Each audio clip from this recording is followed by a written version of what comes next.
my weakest point is analytical reasoning.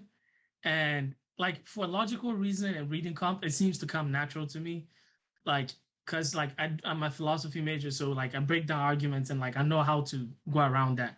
But the logic games is where I trip up the most because I did what's it called? Formal logic and stuff like that, symbolic logic. So sometimes I get caught up trying to draw truth tables and stuff like that. And like I overthink it, right? And then that costs me time or like distracts me. So I want to zone in on analytical reasoning. And I've been watching some of your videos and they've been a great help. And I've been able to increase my accuracy where now I'm missing like 3 questions in the whole session. But I want to get a perfect score on that because I feel like that's my weakest point, you know. So main questions are the ones that trip me up the most because sometimes I get caught up in the local rules and then I forget to check my answers. Like some of the questions I get wrong is like if I looked at my main diagram, boom, the answer is right there. Like P, can I go to 5? And then I'll choose an answer where P is in 5 and I'm like, oh, come on. So I kind of know what's going on, but I wanted to see your general tips for like analytical reasoning and like increasing accuracy on that section. Yeah, for sure. Well, I'm glad the videos have been helpful. You're already doing great. -3 is an excellent place to be. Let's get you even higher. So the formal logic background that you have with symbolic logic can actually be a detriment sometimes because it causes you to overthink and causes you to notate things the way that you're taught in an academic setting. So things like truth tables and that little squiggle that represents not. Yeah, that's not what you want to do on the LSAT, surprisingly. What is technically the so-called correct way to do it in logic and philosophy is not what's going to serve you in a strictly timed setting like the LSAT, where you want to be as succinct as possible. Of course, you do get scratch paper. It's not unlimited. It's typically more than enough, but it's not going to give you the cleanest diagram when you're looking to solve a multiple choice exam. I find oftentimes those little not squiggles often get lost in notes and you lose them. And truth tables may be a technically appropriate or accurate way to do things when you have unlimited time to do a logic proof. But when you have a strictly timed logic game, that is far from the best way. So I'd recommend putting aside the notation system that you've learned in school entirely and focus specifically on what actually works for the LSAT specifically. And you'll see that in my videos, you'll see that in all the live classes. That is really the tried and true way to do logic games for the LSAT purposes. And later, if you want to go back to what you do for academics and philosophy, you can do whatever system works there. But I find that those who have learned philosophy, logic in that setting, it actually does not translate well at all for the LSAT. Yeah, for sure. With the tilde, so I switched to like canceling things out, the letters out, instead of doing the tilde. But the tilde was getting lost, and like I'll do the control positive, and sometimes I'll even forget the tilde was there. But it was also interesting because just one more thing, like the tilde, it's interesting because yes, it is a tilde. You're right, but the tilde in Spanish, I understand, is like above the letter N for enye, right? So it's above it. It's very easy to see it. When you're putting the tilde before something, that's where it can get lost because it's so small relative to a big letter. So I would not rely on it. Definitely the slash through the letter, like the slash in a no smoking sign, that tends to work much, much better because you can't miss it. Yeah, for sure. And I know in your videos you talk about how when you know when to string the letters together, let's say S is used in multiple rules and stuff like that. But sometimes I question myself when to do those strings because I do those strings and then I end up doing like trying to figure out a bigger web. It's like, oh, how can I get this bigger, right? So do you recommend just string up the rules you see where S applies multiple times, or try to string all the rules together? Like, you know, it's like just do what you have or try to get more out of it. You do what you can. I mean, there are many games, as you've seen, where you can string together all the letters into long conditional chains. There are other games where they don't all link together. So you really have to work with what they're giving you. And my recommended approach is whenever you see a new rule, a new conditional statement, you look at the variables involved and ask yourself, how do these variables relate back, if at all, to the letters or the rules I've previously covered up to this point. So if a new rule doesn't mention any of the same variables, then at that point, it cannot be linked. I might put that rule aside and come back to it later, hoping that a future rule down the sequence will connect it in some way. But I wouldn't assume by default that all the rules will necessarily connect. Sometimes they do, sometimes they don't.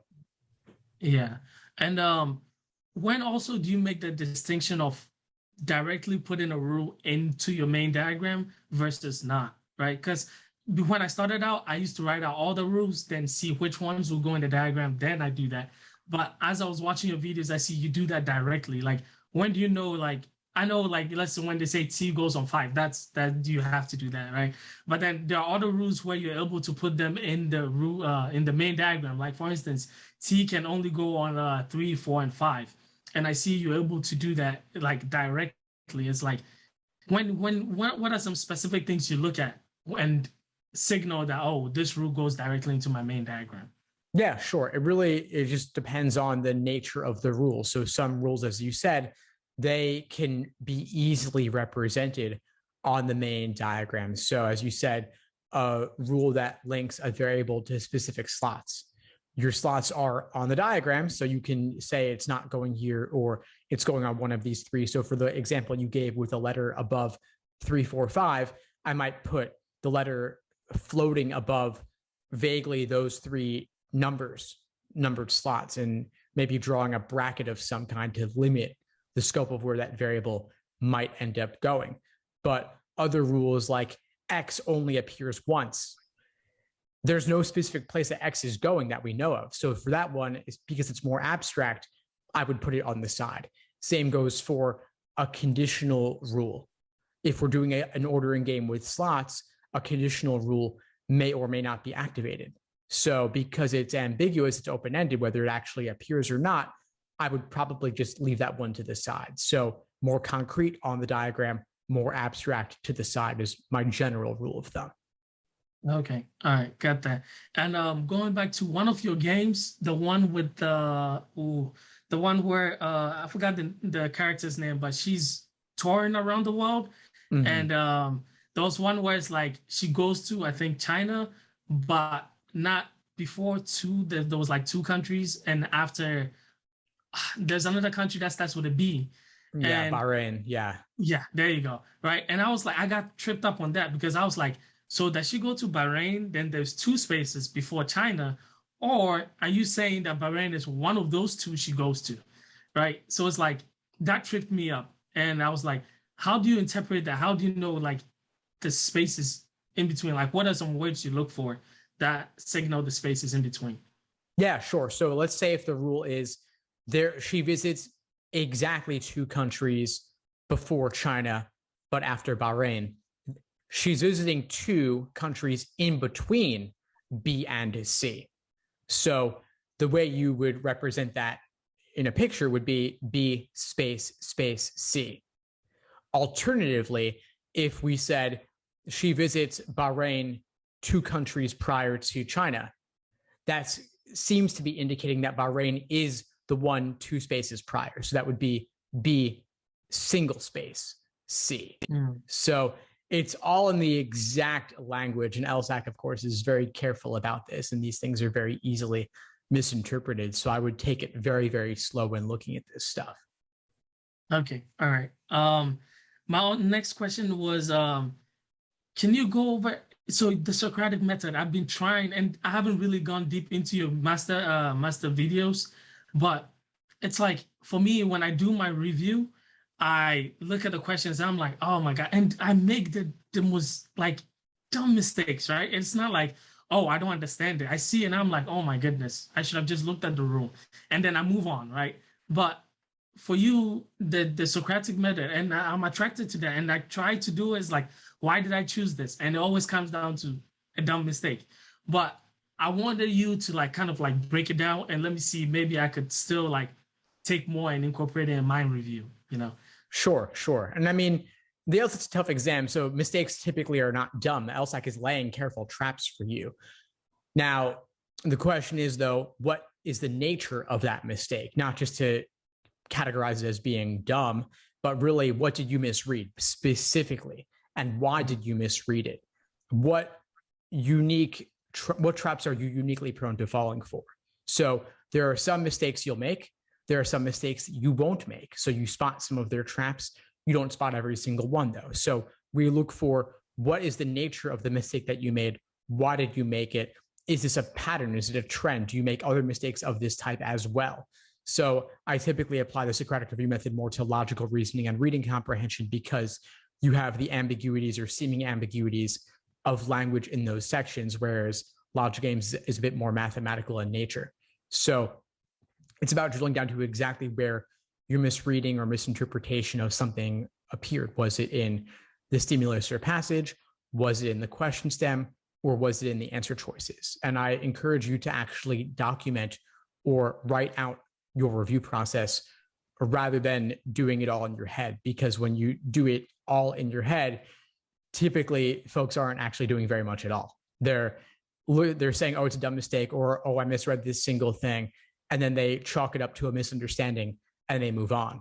But if you don't actually linger on that mistake long enough to understand it on a deep level, you're likely to make the same mistake again in a different context. So I really recommend that you stick with it and actually write it out. And you'll see this in a lot of the workshops and deep dive videos in the course with tons of examples. I'll spend an entire hour going over one logical reasoning question or one reading comprehension passage, possibly not even getting to all the questions associated in that single hour-long class. So we really aim to go deep on it. And so I'd recommend that you check out those videos for more. I'll send you a couple of examples after we get off this call.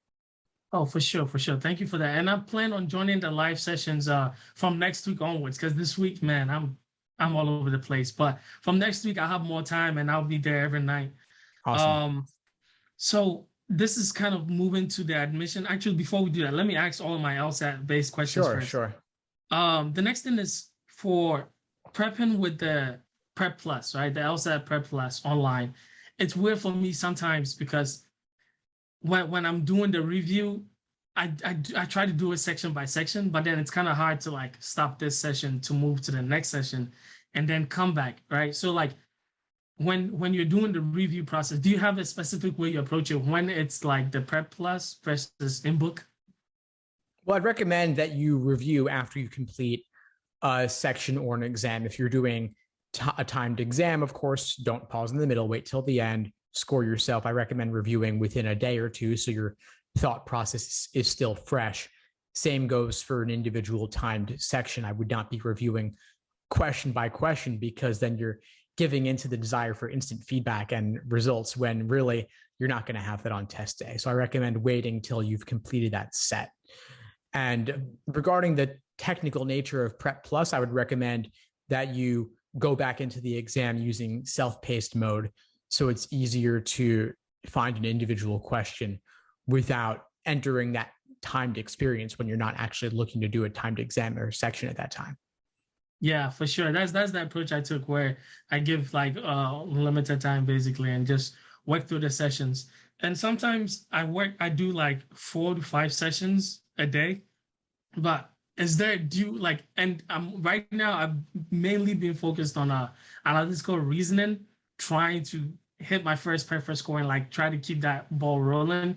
But how many sessions would you recommend I do per day? Because I have 1 month, right? Roughly 1 month.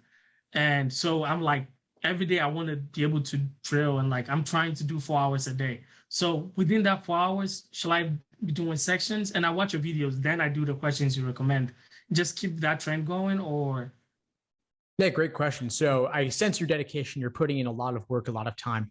4 hours a day is plenty. 4 or 5 sections in a day is also plenty. I would not recommend doing 4 to 5 sections every single day or on consecutive days, because I don't want you to risk burning out. So take breaks, maybe do 1 or 2 timed exams a week, and that's it. And you've been giving yourself a lot of work, especially since you're in the middle of the semester as well. You have a lot going on. So yeah, once you finish out this week and you're done with this semester, I would not recommend that you add on more work to what you've already been doing. It's okay to give yourself some quality of life time as well. Time for sleep, diet, exercise, relaxation, or meditation, something like that. Get your mind and body entirely in a good space over this next month, because it will be a lot of work just simply taking timed exams and reviewing them. But going from 4 hours a day to 6 or 7 hours a day is not a good move. It's probably too much. You want to be taking plenty of breaks and allowing time for all the things that may have fallen by the wayside while you were balancing work, schoolwork, and LSAT up to this point. So Yeah. give yourself space to slow it down a little bit. But that's been rough though, because before studying for the exam, I love video games. Like I play FIFA like competitively and stuff like that. And it's like ever since I started the LSAT, like I sent my PS4, my PS5 back home because I couldn't enjoy the games. Like I would be playing and I'm like, I should be studying. And I'm still working mentally towards like being able to forgive myself and like allow myself to enjoy the things I used to enjoy. But right now, I can't even watch movies or anime. I can't do anything because I'm always like, I should be studying, and it's always in the back of my head. I don't know.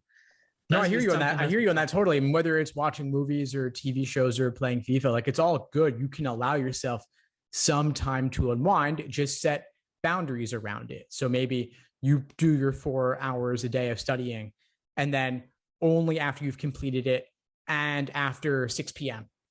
So you've done your 4 hours, you've taken care of life stuff, and then post 6 p.m., no more LSAT. You can unwind doing whatever you want. It's fine. And then the next day, same deal. So no FIFA before 6, no TV before 6, something like that. Yeah. Okay. All right. So now shifting a little bit to the admission aspects of things. Because I'm taking it in January, right? I'm some schools that I'm really looking at. Two of them, at least one of them, George Washington, I'm trying to do the binding presidential decision. That because I'm set. Like if I get into that school, I know that's the school I want to go to, right? But then the application is due February 1st. And I talked to them and they were kind of vague, and I'm planning on setting a meeting with them. But do you know if I can apply to at least all the schools I want to apply to, then somehow tell them, hey, I have an exam coming on February 2nd. So if you're reviewing my application, can you wait for that score to come out? Or is there a way to do that? Or I just have to wait till after the scores come out? Yeah, sure. Well, they can see in your file on LSAT site, they can see that you're registered for an upcoming exam. And so they'll already know, but I would reach out and ask them just to clarify or look on their website to see if they accept February LSAT results. Some schools do, some schools don't. Most of them do. Most of them are willing to take it, but these policies vary school by school. So I would definitely check. Yeah, from what I've gathered from I'm applying to 12 schools and I've talked to all of them and they're like, yeah, actually, this is good because usually a couple of them are like, we start our review in March, right? So it's like, and some of them priority decision is still in March. So I'm not that late, but at the same time, I'm like, well, some of them have deadlines before February. So I guess I'll reach out to them on that note. And what other question did I have? Yeah, about the admission program that you have. I'm planning on signing up for that. And I was thinking, should I write all my essays before signing up and then just you help me through what I've gotten? Or should I sign up and then we kind of discuss how to approach it before I attempt it? I've already written one of my essays, and I have two that is still purely draft, and it's one final. So shall I finalize all of them before signing up and then we discuss the final products? Great question. Yeah. Great question. You don't need to have written anything before joining. It's really a question of what kind of support do you need? So if you're having writer's block and having difficulty even developing a rough draft, that's totally fine. I can help you brainstorm and come up with ideas to get a draft down on paper or on the screen. But if you already feel like you already have a sense of what you want to cover and you want to submit a rough draft, that's totally fine too. It's good for any point. Okay. All right. Because I'm still conflicted on what to go with on specific ones. My academic career has been it's been one of the craziest comebacks of all time, I feel like. But at one point I had a 1.2 GPA. I had a lot of stuff going on. And now I brought it all the way up to a 3.3.